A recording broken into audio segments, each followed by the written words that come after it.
Class रेंगस में आपका स्वागत है। मैं सुरेश कुमार एक बार फिर से आपके साथ। दोस्तों ITI सेकेंड ईयर इलेक्ट्रिशियन का पेपर है। तो दोस्तों आप अन्य ट्रेड से हो तो आप हमें कमेंट बॉक्स में ज़रूर बताएं, जिससे हम आपके ट्रेड से रिलेटेड पेपर का भी एनालिसिस कराएं। क्योंकि दोस्तों आप सोच रहे हैं कि सर इलेक्ट्रिशियन का पेपर होगा, एनालिसिस कराते हैं, लेकिन आप लोग जैसे ही कमेंट करेंगे हम आपका भी कराएंगे। क्योंकि हमारे पास हर ट्रेड के पेपर अवेलेबल होते हैं, लेकिन जैसे ही जिस ट्रेड के ज़्यादा कमेंट आते हैं हम उनके पेपर अवेलेबल कराते हैं। तो अभी हमारे पास ITI सेकेंड ईयर की एग्ज़ाम को मद्देनज़र रखते हुए उनके पेपरों का एनालिसिस करा रहे, साथ ही फर्स्ट ईयर का करा रहे। आप अन्य ट्रेड से तो आप भी बताओ। साथ ही अगर आपको पेपर चाहिए तो आप डिस्क्रिप्शन में जाइए और टेलीग्राम ग्रुप को ज्वाइन करो। वहाँ से आपको टेलीग्राम का ग्रुप मिल जाएगा, तो वहाँ पर हर प्रकार के पेपर अवेलेबल कराए जाते हैं। तो दोस्तों अगर चैनल को पहली बार विजिट करे हो तो सब्सक्राइब जरूर करना और बेल आइकन को प्रेस करना, जिससे अगली क्लास का आपको नोटिफिकेशन मिल जाएगा। क्योंकि दोस्तों चैनल के माध्यम से आपको ITI की पल की अपडेट दी जाती है, साथ ही ITI के सभी प्रकार के पेपरों का एनालिसिस कराया जाता है। तो ज़्यादा वक्त खराब न करें, स्टार्ट करते हैं। लगभग 50 क्वेश्चन है, तो लगभग 20 मिनट का पेपर होगा, तो आराम से हल करना दोस्तों। काफ़ी अच्छी क्वेश्चन है। तो ये आपका इलेक्ट्रिशियन सेकेंड ईयर का पेपर है।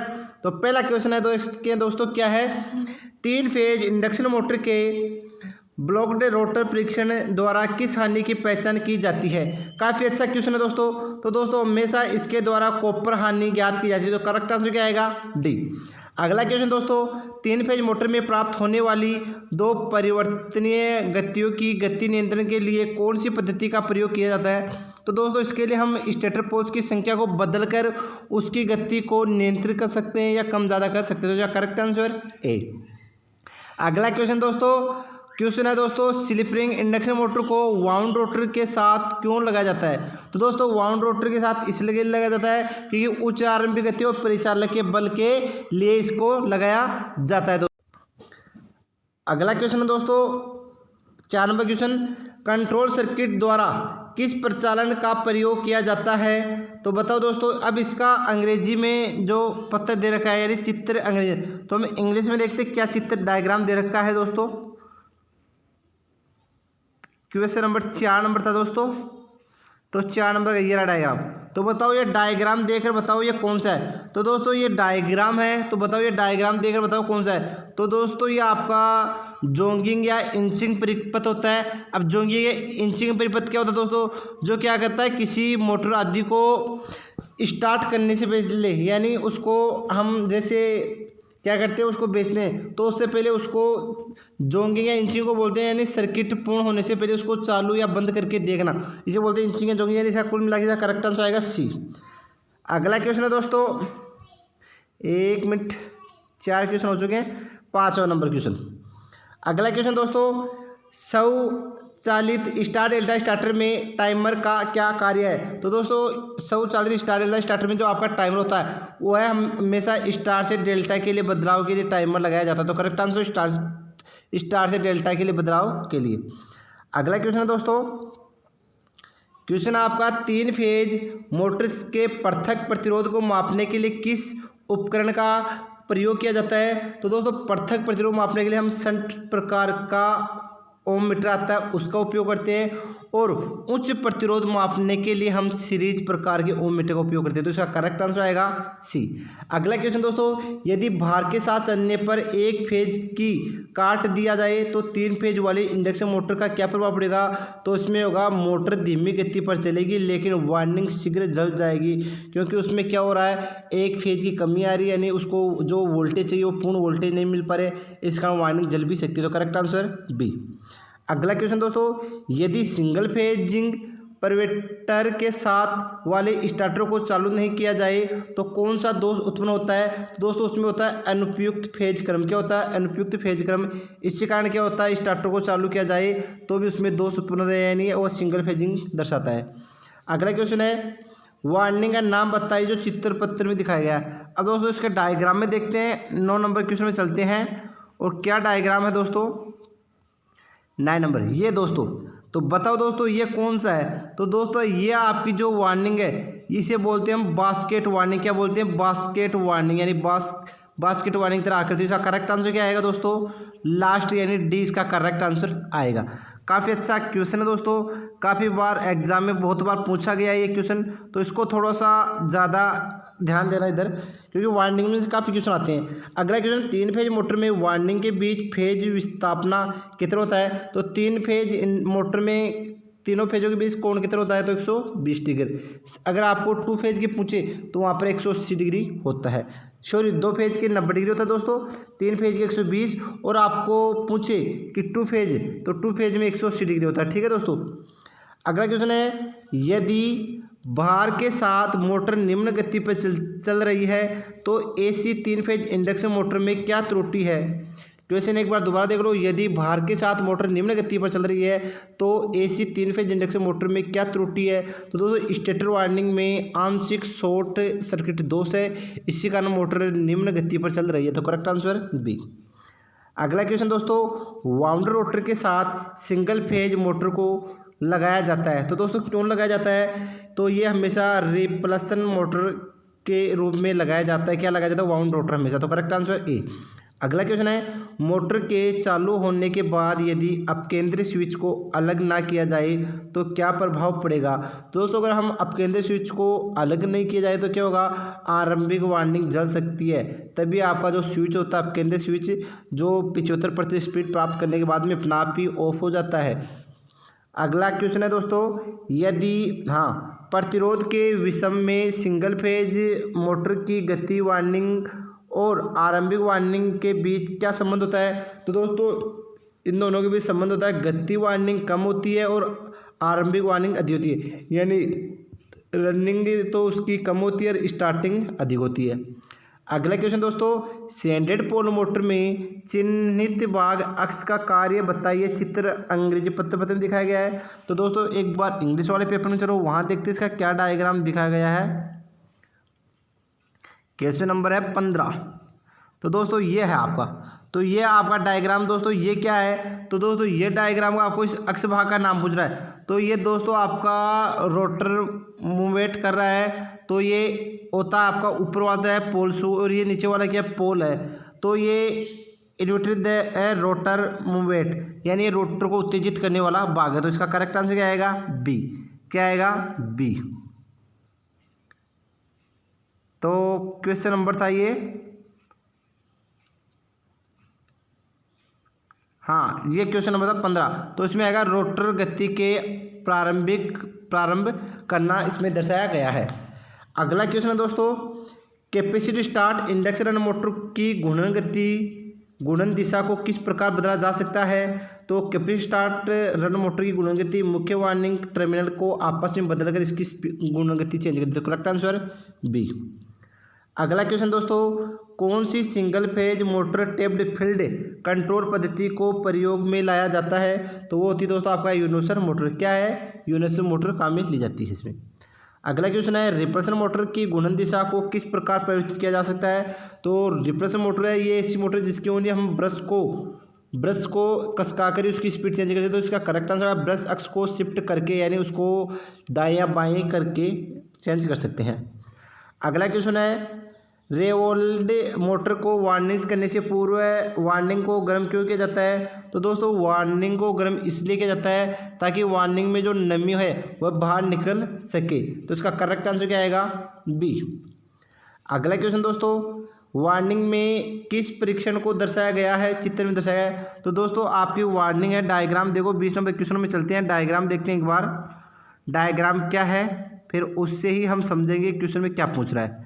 तो ये डायग्राम पूछ रहा है। तो दोस्तों ये आपका जो डायग्राम है, इसमें ये पूछ रहा है कि ये क्या दर्शा रहा है। तो दोस्तों ये क्या, इसकी पोलैरिटी टेस्ट, यानी इसका फेज क्रम टेस्ट कर रहा है। तो ये यहाँ पर फेज क्रम टेस्ट कर रहा है, तो इसका क्या कर रहा है? Polarity test. तो इसमें सही इसका करेक्ट आंसर आएगा दोस्तों, यानी कितना नंबर की? ये क्वेश्चन 20 नंबर क्वेश्चन। तो इसमें पोलैरिटी परीक्षण कर रहा है। अगला क्वेश्चन है, अल्टरनेटर में 30 डिग्री कोण के साथ 4 पोल 36 स्टेटर के साथ वाइंडिंग के लिए पिच कार्य की गणना क्या होती है? दोस्तों का करेक्ट आंसर है 0.965। अगला क्वेश्चन दोस्तों, अल्टरनेटर के समांतर प्रसारण से पहले किस परिस्थिति की संतुष्टि करना आवश्यक होती है? दोस्तों वो फेज क्रम बराबर होना चाहिए, इसकी संतुष्टि करना आवश्यक है। अल्टरनेटर को खालिस्तान द्वारा रेटेड किया जाए। तो दोस्तों अल्टरनेटर की रेटिंग हमेशा केवीए में व्यक्त की जाती है, साथ ही ट्रांसफार्मर की रेटिंग भी केवीए में व्यक्त की जाती है। केडब्ल्यू ये जनरेटर की रेटिंग है, के वी ये कोई रेटिंग नहीं, ए वी ये भी, ये दोनों सेम सेम है। ठीक है दोस्तों। अगला क्वेश्चन दोस्तों, अल्टरनेटर में हंटिंग प्रभाव किसके कारण होता है? तो दोस्तों अल्टरनेटर में हंटिंग प्रभाव हमेशा भार में निरंतर होने वाले दबाव के कारण होता है, तो करेक्ट आंसर बी। अगला क्वेश्चन है, अल्टरनेटर में वोल्टेज कंट्रोल प्रतिशत की गणना के लिए निम्न में से किस सूत्र का प्रयोग किया जाता है? तो वोल्टेज कंट्रोल प्रतिशत वोल्टेज रेगुलेशन के लिए हम V N L minus V F L बटा वी एफ एल इंटू 100 यानी नो लोड अवस्था यानी वी यानी नो लोड अवस्था से फुल लोड, नो लोड अवस्था माइनस फुल लोड अवस्था बटा फुल लोड अवस्था, इसका करेक्ट आंसर सी। अगला क्वेश्चन दोस्तों, एक समकालीन मोटर को चलाने के लिए उत्तेजन की आवश्यकता क्यों होती है? मोटर को समकालीन गति पर चलाने के लिए उत्तेजक की आवश्यकता है, यानी उसमें एक्साइटर उत्तेजित करने वाले भाग की आवश्यकता होती है। अगला क्वेश्चन है, समकालीन मोटर को समकालीन कंडेंसर की तरह किस प्रकार प्रयोग में लाया जाता है? तो वो रोटर उत्तेजक को बदल देता है। क्या कहता है? रोटर उत्तेजक को बदल देता है।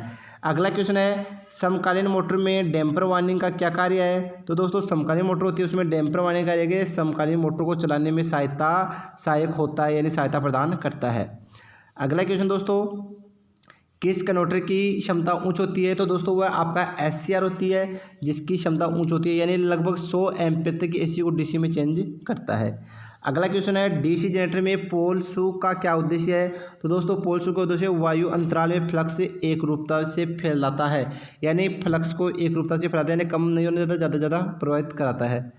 अगला क्वेश्चन है, डीसी जनरेटर में सिपलट का क्या उद्देश्य है? तो दोस्तों ये स्थिर वोल्टेज को बनाए रखता है। एक होती है स्लिपिंग जो एसी आउटपुट देता है, तो इसका करेक्ट आंसर ए आ गया। अगला क्वेश्चन है, जनरेटर द्वारा किस ऊर्जा को विद्युत ऊर्जा में बदला जाता है? तो वो यांत्रिक ऊर्जा के रूप में बदला जाता है।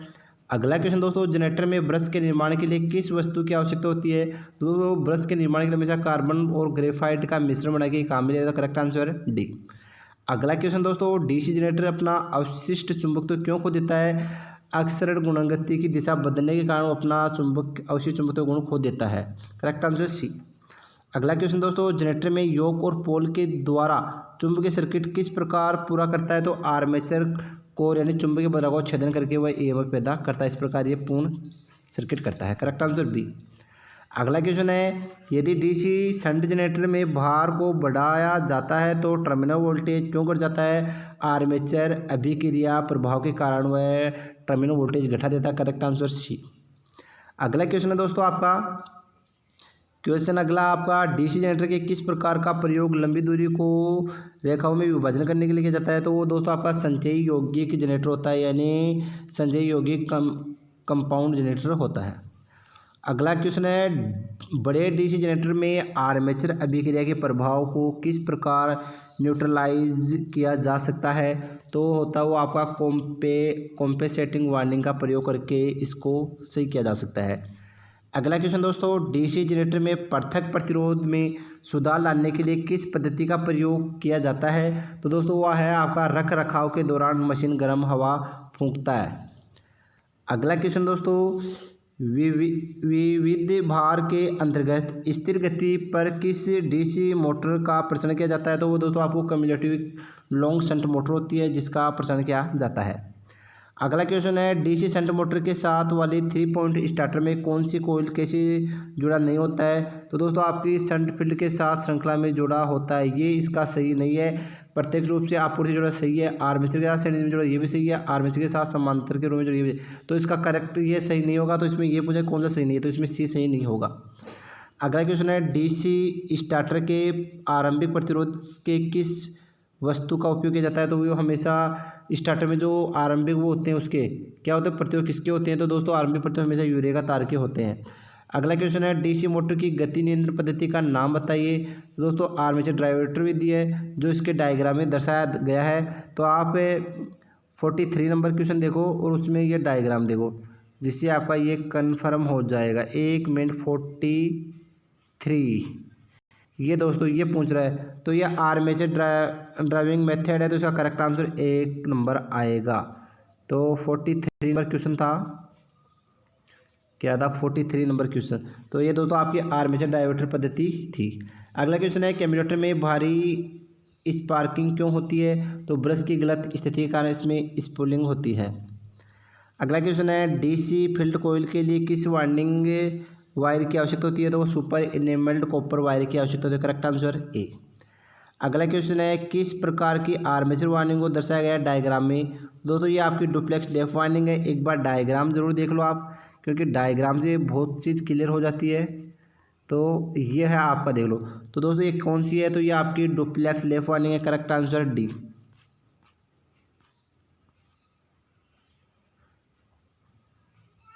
हो चुकी है। अगला 47 नंबर क्वेश्चन देखो, तो आर्मेचर के संबंध में किस ग्रोवेलर परीक्षण को दर्शाया गया है? तो आपका ओपन कोयल परीक्षण दर्शाया, अभी आपने देखा होगा आर्मेचर वाला। अगला क्वेश्चन है डीसी मोटर में सामान्य से अधिक और सामान्य से कम दोनों गति प्राप्त करने के लिए किस प्रकार की नियंत्रण पद्धति है? तो वार निर्माण गति नियंत्रण ये विधि है दोस्तों। अगला क्वेश्चन दोस्तों 3 फेज वाली मोटर में रोटर ब्रश को हल्की तिरछी अवस्था में क्यों रखा जाता है? यानी अधिक एक समान फील्ड और बल उत्पन्न करने के लिए। तो correct answer C. Last question है दोस्तों इस पेपर का, एसी 3 फेज इंडक्शन मोटर के स्लिप रिंग प्रतिशत की गणना करने के लिए निम्न में से किस सूत्र का उपयोग किया जाता है? तो दोस्तों वो NS - NR बटा NS × 100, यानी इसमें है स्टेटर की गति माइनस रोटर की गति बटे सिंक्रोनस गति फिर इंटू 100। तो करेक्ट आंसर बी। तो दोस्तों इस प्रकार आपके 50 क्वेश्चन पूरे हो चुके हैं। काफ़ी सभी क्वेश्चन काफ़ी महत्वपूर्ण है। अगर वीडियो आपको अच्छा लग रहा है तो इसको अपने दोस्तों के साथ अधिक से अधिक शेयर कीजिए। दोस्तों आपका अपना कीमती समय देने के लिए तहे दिल से धन्यवाद।